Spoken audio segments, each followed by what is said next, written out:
बेटा अस्सलाम वालेकुम। चैप्टर नंबर 6 ग्रेविटेशन के ना आज मैं न्यूमेरिकल्स स्टार्ट करूंगा। अच्छा, ये दो न्यूमेरिकल्स दोनों बुक के न्यूमेरिकल्स हैं। एक में है determine the gravitational force of attraction between two spherical bodies of masses 500 kg and 800 kg, distance between their centres is 2 metre. ये भी आपकी क्लास 9 की जो बुक है न्यू वाली उसमें मौजूद है ये वाला न्यूमेरिकल भी। और इसी तरह से ये वाला सवाल determine the gravitational force of attraction between Urva and Ayesha standing at a distance of 50 meter apart, mass of Urva is 60 kg and mass of Aisha is 70 kg। तो ये आपके पास ये दो न्यूमेरिकल्स हैं और ये दोनों ग्रेविटेशनल फोर्स ऑफ अट्रैक्शन के न्यूमेरिकल्स हैं, यानी न्यूटन्स लॉ ऑफ ग्रेविटेशन के न्यूमेरिकल्स हैं। तो इन दोनों न्यूमेरिकल्स को हम करेंगे, लेकिन इससे पहले कि मैं दोनों न्यूमेरिकल्स आपको करवाऊं, मैं आपसे कुछ गुजारिशात करना चाहता हूं। तमाम बच्चे सामने देखें। बेटा मुझे एक बात बताओ, तमाम बच्चों को पता होना चाहिए कि न्यूटन्स लॉ ऑफ ग्रेविटेशन का फॉर्मूला क्या है। जरा बताइएगा, न्यूटन्स लॉ ऑफ ग्रेविटेशन का फॉर्मूला क्या है? Very good, G m1 m2 upon r square. अच्छा, कुछ बातें मैं थ्योरी में पढ़ा चुका हूँ। G की वैल्यू कांस्टेंट होती है। G की वैल्यू क्या होती है? बताओ क्या होती है? 6.67 minus 11 newton metre square upon kg square. तो G तो कांस्टेंट है। m1 is the first mass, m2 is the second mass and r is the distance। r is the distance। अब भाई मुझे एक बात बताओ, g दे दें, m1 दे दें, m2 दे दें और r दे दें और बोले f निकालो। ये दोनों न्यूमेरिकल ये वाले हैं। आइए स्टार्ट करते हैं डेटा बताना। Determine the gravitational force of attraction. पहले ये दो सवाल मुझसे समझ लो। Determine the gravitational force of attraction, बताओ क्या निकालनी है आपको? f। लेकिन आपको पता है ना, हमारी आदत है जो रिक्वायर्ड होता है हम सबसे लास्ट में लिखते हैं, तो हम लास्ट में लिखेंगे। हमने जहन में बार ले लिया कि हमें क्या निकालना है? f। ठीक है। Determine the gravitational force of attraction between two spherical bodies of masses 500 kg and 800 kg। बताओ जरा 500 kg और 800 kg क्या क्या दिया हुआ है? m1 और m2। तो इसका मतलब मैं कहूंगा दो बॉडीज है ना, तो हम कहेंगे कि मास ऑफ फर्स्ट बॉडी, जो मास ऑफ फर्स्ट बॉडी उसको हम क्या बोलेंगे? m1। और जो मास ऑफ, बेटा जल्दी बताओ क्या लिखूंगा? सेकेंड बॉडी क्या बोलूंगा? m2।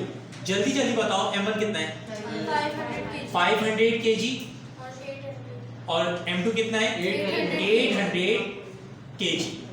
Distance between their centres is 2 metre. आप बता सकते हैं ये क्या दिया? r स्क्वायर नहीं दिया हुआ, r दिया हुआ है। डिस्टेंस बिटवीन सेंटर्स, जिसको हम क्या बोलते हैं? r। बताओ r कितना दिया हुआ है? 2 मीटर। क्लियर है यार? और हमें क्या निकालना है? ग्रेविटेशनल फोर्स, यानी रिक्वायर्ड हमारा क्या है? Gravitational force.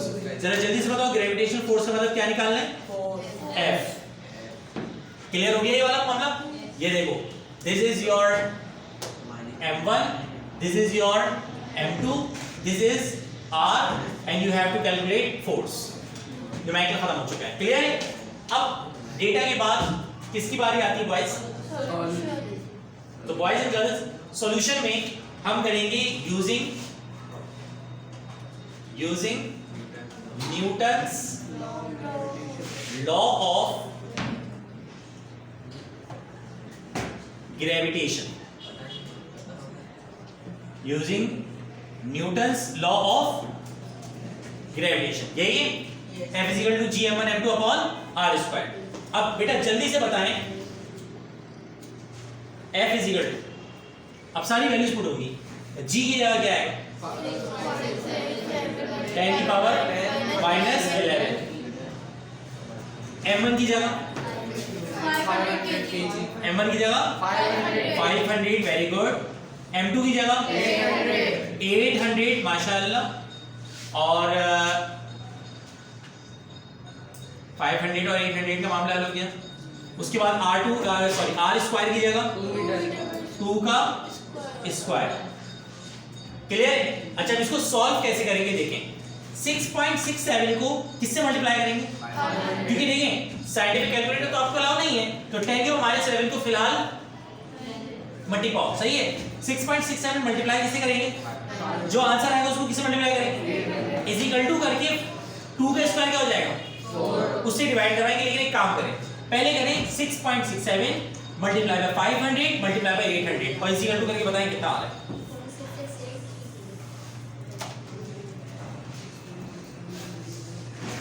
वैल्यू जल्दी से कैलकुलेटर निकालें और कैलकुलेटर निकाल के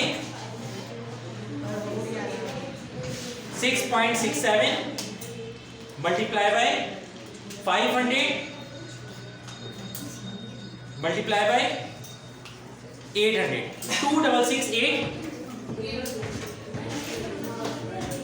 2668 30 यही है। सब चेक कर लिए यही बेटा। अच्छा 10 की पावर -11 ऐसे ही 10 की पावर -11 ऐसी रखी हुई है। 2 का स्क्वायर क्या हो जाएगा 4। आप में से कोई लड़का या लड़की मुझे बता सकता है। अब क्या करेंगे, हम इस वैल्यू को 4 से क्या करवा देंगे डिवाइड। जो भी वैल्यू है आई है ये 266800 इसको आप डिवाइड करवा देंगे किससे बेटा 4 से। तो ये आ जाएगा 667, ये आ गया 667 3 दफा 0 इंटू 10 की पावर क्या आएगा बेटा -11। अब लगेगा स्लैब रूल, जो इससे पहले भी मैं कई दफा आप लोगों को सिखा चुका हूं। 10 की पावर को चेंज करना सिखाया है मैंने स्लैब रूल में आप लोगों को। जरा आप लोग बताएंगे कि पॉइंट कहां पर है, यहां पर ऐसे ही पॉइंट यहां पर है। तो आप इस पॉइंट को स्लैब अगर करेंगे सीधे हाथ से तो जरा जंप लगाएं, ये आएगा जंप मार के यहां से यहां, ऐसे ही है। जरा देखो गिरो मेरे साथ कितने जंप लग रहे हैं 1 2 3 4 और 5। क्या बनेगा F इज इक्वल टू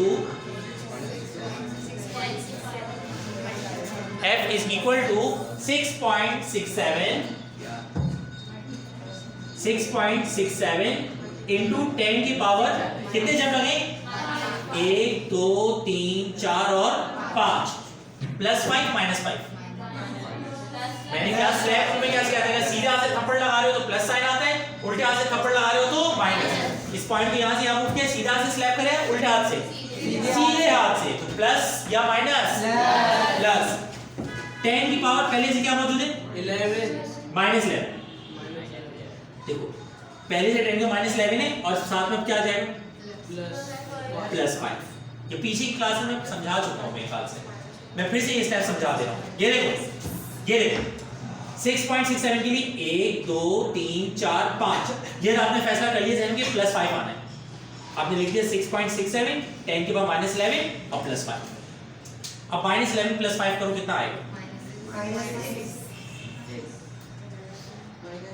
ये बन जाएगा 6.67 इंटू 10 की पावर -11 + 6 न्यूटन। ये आपका फोर्स का क्या आ गया बेटा फॉर्मूला नहीं है मेरा बच्चा, आंसर आ गया। फोर्स का क्या आ गया आंसर। अच्छा एक मिनट, मैंने स्टार्टिंग से आपको सिखाया था रिजल्ट लिखना। अगर रिजल्ट लिखना चाहते हो तो कैसे लिखेंगे result, hence the gravitation force is 6.67 into 10 का -6 न्यूटन। बोलो क्लियर है, मुश्किल तो नहीं है बॉयज एंड गर्ल्स, कर लोगे। जल्दी से इसे राइट डाउन करो तमाम बच्चे। सुनो मेरी बात, इस सवाल को राइट डाउन करने के बाद यहाँ देखो।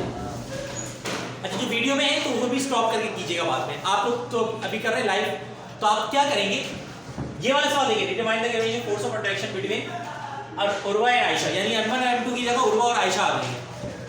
उर्वा जो है अच्छा दोनों 50 मीटर में यार दिया हुआ है। उर्वा माशाल्लाह से पतली लेकिन फिर भी खाते पीते गिरा देखिए 60 kg, और आयशा जो है खुखारी कितने kg की 70 kg। तो इन दोनों की ग्रेविटेशन फोर्स निकालनी है। तो पहले सवाल को राइट डाउन करो और इसके बाद ये वाला सवाल खुद से ट्राई करो और उसके बाद मैं वाला सवाल अगर नहीं कर पाते हो तो मैं करवाता हूँ। स्टार्ट हो जाओ जल्दी से।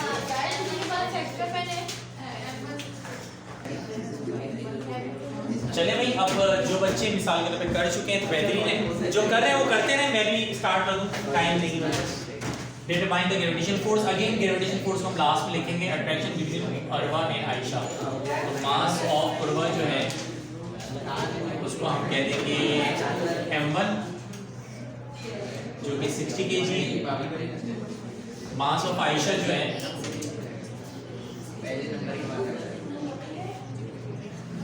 उसे कह देंगे हम M2 जो कि 70 kg है। जो डिस्टेंस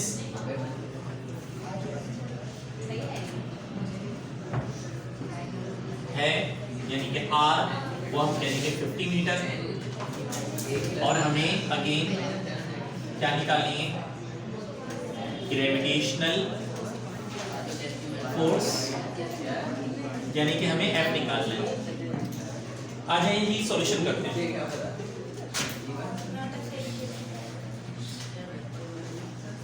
बेटा बॉयज एंड गर्ल्स फॉर्मूला लगाएंगे F is equal to G M1 M2 upon R square. Solve करेंगे जी की जगह अगेन 6.67 इंटू 10 की पावर -11। M1 की जगह आ जाएगा 60 और M2 की जगह आ जाएगा 70 डिवाइडेड बाई R की जगह क्या आएगा 50 का स्क्वायर। अच्छा जी, अब हम सबसे पहले क्या करेंगे, कैलकुलेटर में 6.67 मल्टीप्लाई बाय 60 मल्टीप्लाई बाय 70 करेंगे। बताओ कितना आ रहा है? 28014 मल्टीप्लाई बाय 10 की पावर क्या रहेगी -11 डिवाइडेड बाय, सही कहा ना, 50 का स्क्वायर 25 ये। अच्छा अब एहसान ये करो कि 28014 जो वैल्यू आई है उसको डिवाइड किससे कर दो, 2500 से।